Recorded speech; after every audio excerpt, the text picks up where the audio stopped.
नमस्कार, मैं प्रफुल्ल झा और आप देख रहे हैं बात दे बात। आज हम बात करेंगे पूर्णिया जिले के बनमनखी विधानसभा क्षेत्र के बारे में। यहां से जुड़ेंगे राजद के प्रत्याशी जो 2015 विधानसभा में सोना पासवान थे, वो हमारे साथ फोन लाइन पे जुड़ेंगे। उनसे बात करेंगे बनमनखी विधानसभा के विकास के बारे में, कितना विकास हुआ है। और यहाँ पे चीनी मिल है, चीनी मिल का मुद्दा हर वर्ष चुनावी मुद्दा रहता है। सिर्फ ये चुनाव में ही मुद्दा चीनी मिल का बनता है, इसके बाद ये मुद्दे गौन हो जाते हैं। आज भी ये बनमनखी विधानसभा क्षेत्र पिछड़ा हुआ क्षेत्र है। यहाँ से बिहार सरकार के काबीना मंत्री हैं कृष्ण कुमार ऋषि, जो भाजपा से हैं, वो विधायक हैं और अभी बिहार सरकार में काबीना मंत्री हैं। हमारे साथ जुड़ रहे हैं फोन लाइन पे सोना पासवान जी, जो राजद के युवा के प्रदेश महासचिव हैं और बनमनखी विधानसभा से 2015 के प्रत्याशी हैं और लगभग 708 वोट से ये पिछला चुनाव हारे थे बनमनखी विधानसभा से अपने निकटतम प्रतिद्वंदी कृष्ण कुमार ऋषि, जो बिहार सरकार के मंत्री हैं। उनसे हम बात कर रहे हैं सोना पासवान जी। सोना पासवान जी, आपको हमारी आवाज मिल रही है? हाँ, मिल रही है। सोना पासवान जी, सवाल ये है कि इस बार विधानसभा का चुनाव इसी वर्ष होना है और लोग तैयारी कर रहे हैं। आप पिछले बार 708 वोट से आप चुनाव हार गए थे, इस बार कैसी तैयारी रहेगी आपकी? तैयारी तो है। पिछले 5 वर्षों से हम जनता के बीच सेवा में लगे हुए हैं। अगले बार जो हमसे जो भी गलती हुई थी उसको इस बार हम जनता के बीच जा करके हम दूर करने का प्रयास किए हैं कि इस बार हमसे कोई भी गलती नहीं हो। हर संभव हम उनके सेवा के लिए खड़े हैं। मात्र 708 वोट से चुनाव आप हारे थे, तो उस समय तो आपकी स्थिति उहापोह की स्थिति होगी। कैसे आप इस चीजों को आप समझने का प्रयास किए कि मात्र 708 वोट से चुनाव हारना ये अपने आप में एक बड़ा कह सकता है कि बड़ा सवाल है कि थोड़ी सी मेहनत कहीं ना कहीं चूक हो गई आपसे? जी, क्या कीजिएगा, हम लोग तो राष्ट्रीय जनता दल के सिपाही हैं और हम लोगों को जनादेश का सम्मान करने के लिए कहा जाता है। हम लोग तो जनादेश का सम्मान करते हैं। हम लोग हमारे साथ बनमनखी के जनता जो जितना जनादेश दिया उतना में ही हम खुश हैं और उसका सम्मान किए। और हमको लगा कि कहीं न कहीं कुछ न कुछ हमने गलती हुई होगी जिसका कि ये खामियाजा हमको भुगतना पड़ा। बनमनखी का मुद्दा रहता है हर बार विधानसभा चुनाव में, इस बार भी मुद्दा है बनमनखी का चीनी मिल का मुद्दा। ये काफी अरसे से मांग भी रहा है यहाँ का, लेकिन इस पे कोई सफलता नहीं मिल पा रही है। लोग सिर्फ चुनावी वादे करके चले जाते हैं, चुनाव जीत भी जाते हैं। आपके लिए क्या मुद्दा रहेगा? ये हर चुनाव के समय ही चीनी मिल का चर्चा करना और फिर 5 वर्षों के लिए भूल जाना, ये तो यहाँ के जनप्रतिनिधि और जो सत्ताधारी दल के नेता लोग हैं, इनको तो चुनावी स्टैंड, ये तो चुनावी मुद्दे बनाकर रखते हैं। जैसे देश में देश के प्रधानमंत्री आदरणीय नरेंद्र मोदी जी राम मंदिर को मुद्दा बनाकर चुनाव लड़ा करते हैं, उसी तरह बनमनखी में कृष्ण कुमार ऋषि जी चीनी मिल को मुद्दा बनाकर चुनाव लड़ा करते हैं।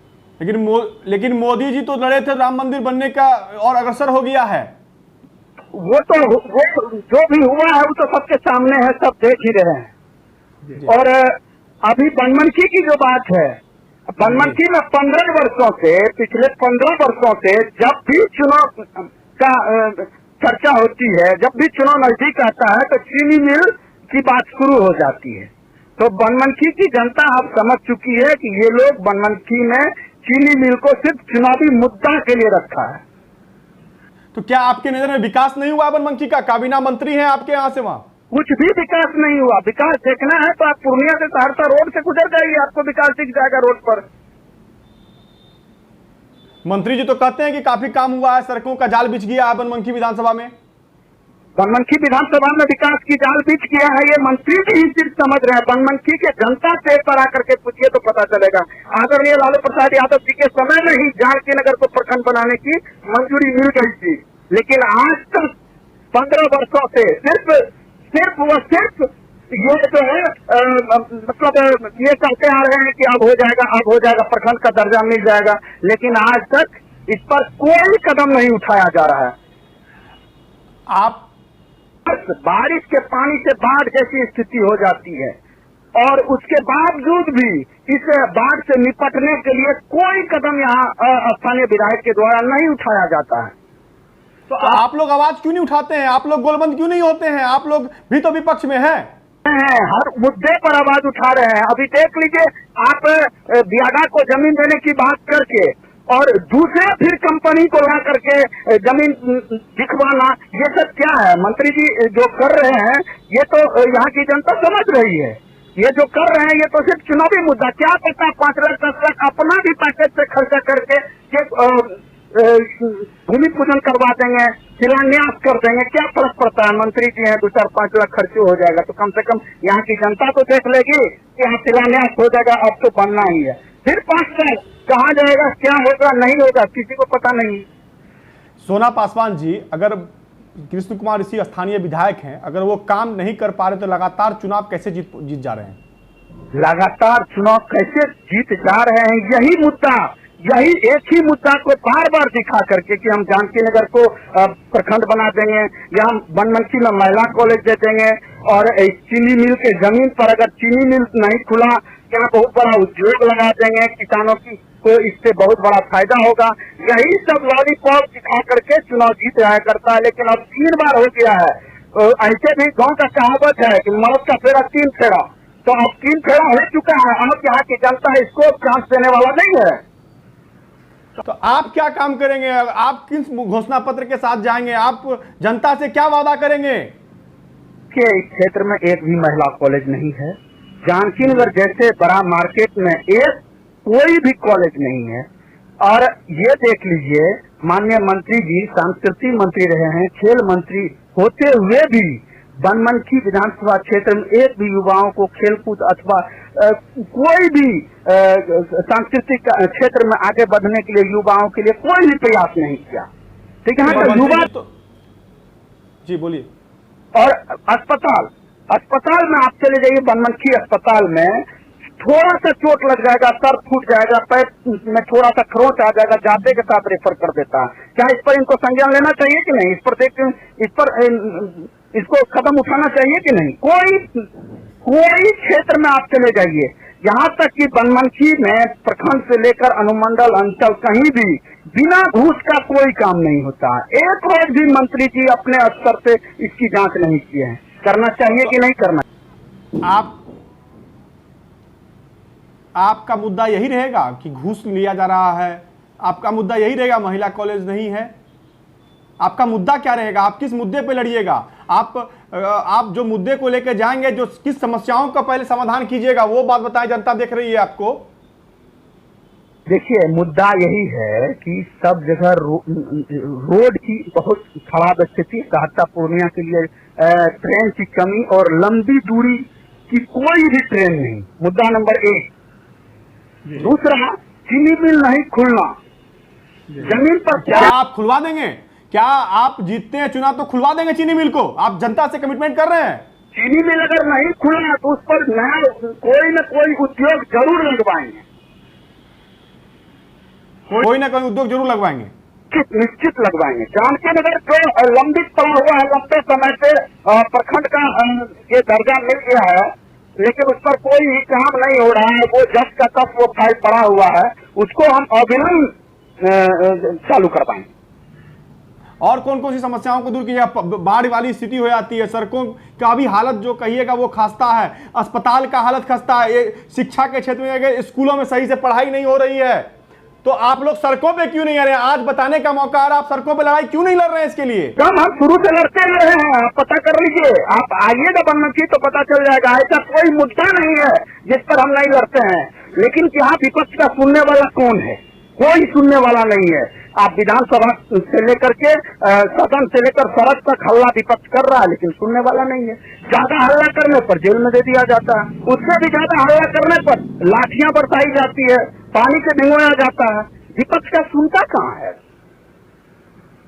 और तो मुद्दे की तो यहाँ जो अभी बारिश की स्थिति है, अभी इतना कम बारिश में आप बनमनखी में आके देख लीजिए। अगर आपको हम वीडियो बना के आपके इस पर डाल देंगे, आप टीवी पर पब्लिक को दिखाइए, इतना कम बारिश में बनमनखी डूब गया है। अब इससे ज्यादा बारिश होगी तो क्या स्थिति होगी? इससे पहले भी हम कई बार धरना आंदोलन कर चुके हैं, और इससे पहले जल जमाव की स्थिति जो हुई थी, किसानों का फसल क्षति हो गया था, कई घर टूट गया था। सबको मुआवजा देने की बात कहा गया था। अंचल अधिकारी को हम धरना स्थल पर बुलाए थे, अनुमंडल पदाधिकारी को बुलाए थे, कहा गया था कि सभी को मिलेगा, लेकिन ये फिर कहां से क्यों नहीं मिला, आज तक नहीं मिला। इस पर भी आज तक कोई बयान नहीं आया, कोई स्टेटमेंट नहीं आया माननीय मंत्री जी का। मंत्री जी जनता के बीच में उपलब्ध होते हैं कि नहीं होते हैं? भी तो पूरे लॉकडाउन में कहीं नहीं दिखे। कम से कम इसको जो है पब्लिक कहाँ है, मर रहा है कि नहीं मर रहा है। पूरे जिले में 2 क्वारंटाइन सेंटर अभी है, एक बनमनखी में है। बनमनखी में क्वारंटाइन सेंटर जो हुआ है उससे बनमनखी के लोग पूरा एकदम दहशत में है कि यहाँ जो है सब जिला में जहाँ भी कोरोना पॉजिटिव पाया जाता है उसको बनमनखी अनुमंडल अस्पताल के पीछे में एक बना हुआ नया बिल्डिंग, उसी में रखा जाता है। तो माननीय मंत्री जी को कम से कम लोगों को सांत्वना देना चाहिए। लोग पूरा भय के माहौल में है कि पूरे जिला से कोरोना पॉजिटिव को बनमनखी में लाके रखा जाता है, लेकिन एक भी बयान नहीं आ रहा है मंत्री का। कोई परेशान व्यक्ति को आज तक नहीं बुला करके मदद किए होंगे पूरे लॉकडाउन में कि तुम भूख से मर रहे हो, तुमको मास्क है कि नहीं, तुमको सैनिटाइजर है कि नहीं, तुम्हारे पेट में भोजन जा रहा है कि नहीं। ये तक आज तक ऐसी कोई सूचना, कोई न्यूज नहीं आया है मंत्री का। अब जैसे लॉकडाउन खुला अब क्षेत्र में घूम रहे हैं, अपना पार्टी का प्रचार प्रसार में लगे। लेकिन एक चीज तो और है ना कि पहले जेडीयू और आरजेडी कांग्रेस सभी लोग महागठबंधन में होकर चुनाव लड़े थे तो आप 708 वोट से चुनाव हारे थे। लेकिन अब जदयू बीजेपी के साथ है और उस समय भी बीजेपी सिर्फ अकेले चुनाव निकाली थी, तो आपके लिए चुनौती नहीं रहेगा? और जिस तरह से आरजेडी में टूट भांग हो रहा है तो उसके हिसाब से आपको नहीं लगता है कि आरजेडी पर जनता विश्वास जताएगी? बता रहे हैं प्रफुल्ल बाबू, बता रहे हैं। बात ये है कि हम राजनीति में आए, पब्लिक हमको ठीक से, हम पब्लिक और पब्लिक हमको नहीं पहचान पाए, और वो 15 वर्षों से थे वहाँ पटना में। तो प्रदेश में तो गठबंधन हो गया जेडीयू आरजेडी कांग्रेस का, लेकिन यहाँ जनता से हमारा गठबंधन नहीं हो पाया था। ये दुर्भाग्य मेरे लिए।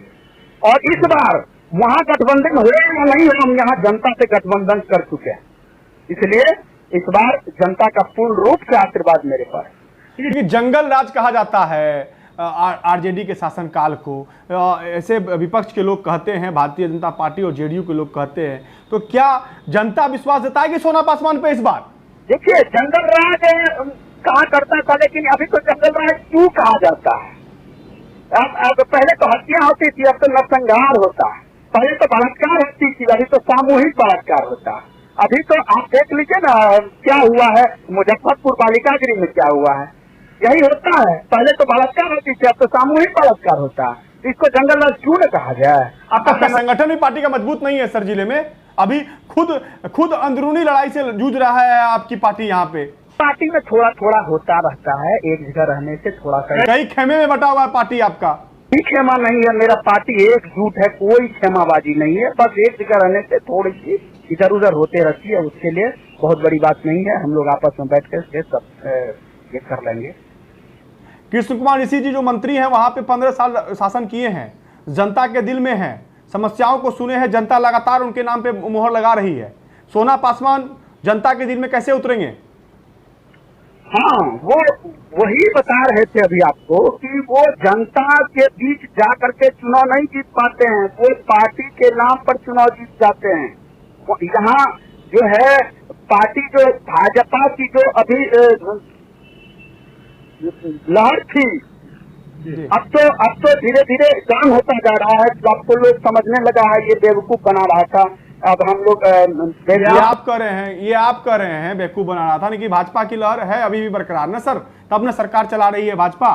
कोई लहर नहीं है। हम आपको बनमनखी में आपको हम आमंत्रित करते हैं, एक रोज बनमनखी आ जाइए और आप घूम करके किसी जगह, शहर हो या गांव हो, कहीं भी घूम करके आप किसी एक व्यक्ति से पूछ लीजिए कि बनमनखी में क्या लहर है, तो आपको पता चल जाएगा, बता दे। तो आपके अनुसार कुल मिला के कृष्ण कुमार ऋषि जो है 15 साल तक का वहां विधायक रहे, स्थानीय विधायक, कोई काम नहीं किए हैं, ठगने का काम किया है। तो आप क्या करेंगे फिर? आप भी तो वही करेंगे ना? हमारा तो अभी, हम तो अभी एकदम युवा हैं, 30-32 साल के हैं, हमको तो अभी लंबी राजनीति करनी है, अभी हमको सेवा करना है। और हम वो भी तो युवा हैं, कृष्ण कुमार ऋषि भी तो युवा हैं। वो 20 साल से तो राजनीति में सक्रिय हैं, तो युवा कैसे हो गए? 5 साल पंचायत समिति रहे थे, अभी 15 साल से एमएलए हैं, 20 साल से उनको राजनीति माना हुआ, तो युवा कैसे हो गए? वो तो 60 के लगभग होने वाले। एजुकेशन की व्यवस्था को कैसे दुरुस्त कीजिएगा? शिक्षा के क्षेत्र में बहुत पिछड़ा हुआ है बनमनखी, पिछड़ा हुआ है, बहुत पिछड़ा हुआ है। इसको जो है इस पर बहुत सिर्फ पिछड़ा बोलने से होगा सर? सिर्फ पिछड़ा बोलने से आप लोगों को होगा? आप लोग विपक्ष में बैठते हैं, पिछड़ा बोलने से होगा? तो कह दिए कई बार कह दिए, सरकार शिक्षक को धरना आंदोलन से समय नहीं दे रहा है। सरकार शिक्षक के साथ दोहरी नीति कर रहे हैं। शिक्षक ऐसे परेशान है, शिक्षक के दिमाग में इतना में ये है, सिर्फ आंदोलन धरना का बात ही सिर्फ आते रहता, बच्चों को क्या शिक्षा देगा?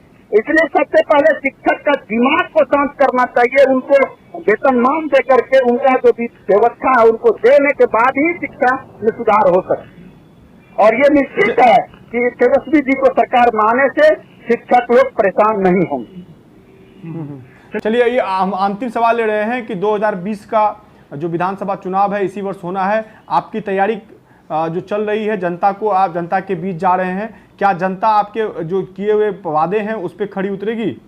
दम उतरेगी, जनता का सेवा में लगे हुए हैं, हम मेहनत करते हैं, मजदूरी निश्चित मिलेगी। जनता के बीच में आप मेहनत करते हैं। पार्टी के सांस्कृतिक प्रकोष्ठ के सचिव शंकर ब्रह्मचारी भी दावा कर रहे हैं। देखिए, दावा तो बहुतों लोग कर रहे हैं, लोकतंत्र है, सबको अधिकार है, सब अपना अपना अधिकार चाहते हैं कि हम भी प्रत्याशी। शंकर ब्रह्मचारी जो हैं वो भी आरजेडी से टिकट पाने के लिए दावेदारी कर रहे हैं और वो लोगों के बीच जा रहे हैं। इससे तो कहीं ना कहीं लगता है कि आपके पार्टी में ही सामंजस्य नहीं है। जी नहीं, वो बात नहीं है। किसको चुनाव लड़ाना है, किसको नहीं लड़ाना है, ये प्रदेश नेतृत्व तय करती है। और हम अपनी पार्टी के एक वफादार सिपाही हैं, उस हैसियत से पब्लिक। गुटबाजी के शिकार आप भी हो रहे हैं, ये कहिए ना, गुटबाजी के शिकार आप भी हो रहे हैं? जी नहीं, हम गुटबाजी के शिकार, गुटबाजी है नहीं मेरे पार्टी में। तो फिर शंकर ब्रह्मचारी जी कैसे दावा कर रहे हैं आरजेडी से? कोई भी कर सकता है, दावा करने के लिए सब स्वतंत्र है। तो मान लीजिए लोकतंत्र है ना, सबको अधिकार है ना। वो राष्ट्रीय जनता दल का वो भी एक कार्यकर्ता है, उसको भी अधिकार है अपना दावेदारी पेश करने का। नहीं, उनका बयान आता है, इसका मतलब है कि पार्टी में कोई कार्यशैली नहीं है बयान देने के लिए, जो इनको मन में जो आ गया वो बयान दे दिए। बीजेपी में अभी कृष्ण कुमार भारती के विरोध में कोई कैंडिडेट नहीं है क्या? यहाँ प्रत्याशी बनना नहीं चाह रहा क्या? आप मेरे पास लिस्ट है, भेज दें क्या आपको? नहीं, बनना चाह रहा है, अगर कैंडिडेट है तो इन्हीं काबीना मंत्री है ना। अगर सरकार खुश नहीं रहती तो फिर मंत्री क्यों बनाती उनको? तो वही अब वो तो उनके ऊपर निर्भर करता है, उनका तो प्रदेश में उस पर निर्भर करता क्यों बनाया है। चलिए, बहुत बहुत धन्यवाद सोना पासवान जी हमसे जुड़ने के लिए। आप धन्यवाद। ये थे हमारे साथ सोना पासवान जी, जिन्होंने अपनी बात को रखी कि जो बनमनखी का जो समस्या है वो विगत कई अरसों से चली आ रही है, लेकिन उसका समाधान नहीं हो पा रहा है। चुनाव आते हैं, वादे होते हैं, लेकिन चुनाव जीतने के बाद विधानसभा चले जाते हैं। इस लॉकडाउन में कहीं मंत्री जी दिखाई नहीं पड़े। सिर्फ अब जब चुनाव का वर्ष आ चुका है, चुनाव का समय आ चुका है, तो उस समय मंत्री जी दिखाई पड़ रहे हैं। बहुत बहुत धन्यवाद। बात विभाग में आज इतना ही।